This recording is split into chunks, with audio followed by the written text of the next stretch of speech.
আজ বাদে আগামীকাল মঙ্গলবার পয়লা বৈশাখ বাংলার শুভ নববর্ষ। প্রতি বছর পয়লা বৈশাখে দোকানে দোকানে লক্ষ্মী ও গণেশ পুজোর পাশাপাশি হালখাতার অনুষ্ঠান হয়। তাই আগামীকাল লক্ষ্মী ও গণেশ পুজো উপলক্ষে বালুরঘাটের বুড়া কালীবাড়িতে মৃৎশিল্পীরা আজ চৈত্র সংক্রান্তির দিন সকাল থেকেই লক্ষ্মী ও গণেশ সাজিয়ে নিয়ে বিক্রি করতে বসেছে।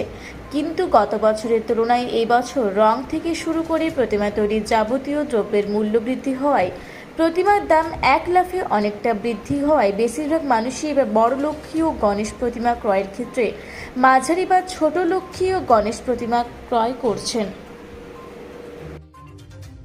হ্যাঁ, প্রতি বছর যেমন হয় তার থেকে একটু ভালো আশা করছি।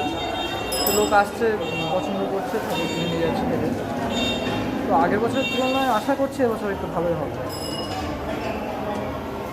বাজারে তো এবছর গত বছরের তুলনায় যেহেতু সমস্ত দ্রব্যের দাম বেড়েছে, প্রতিমার সমস্ত সরঞ্জামের দাম বেড়েছে এবং লক্ষ্মীর গণেশের দামও অনেকটা এবার বাজারে বেশি।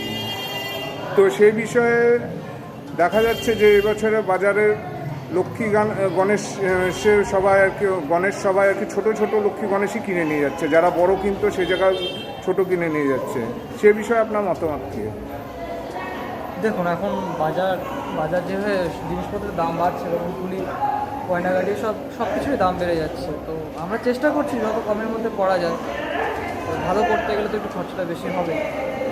তো হচ্ছে যারা বড় নেয়, আসলে সবাই ছোটো নিচ্ছে না, যাদের বড় জায়গা আছে তারা বড়ই নিচ্ছে। তো কিছু কিছু যাদের জায়গা ছোটো, লক্ষ্মী অনুষ্ঠান মেন কি জায়গার উপরে, দোকানে সব বাস ছোটো ছোটো থাকে, তো জায়গার উপরে হয়। যাদের জায়গা যেমন তারা তেমনই পছন্দ করে নিয়ে যাচ্ছে। মোটামুটি সব রকমই আমার কাছে রাখা। আপনার নাম?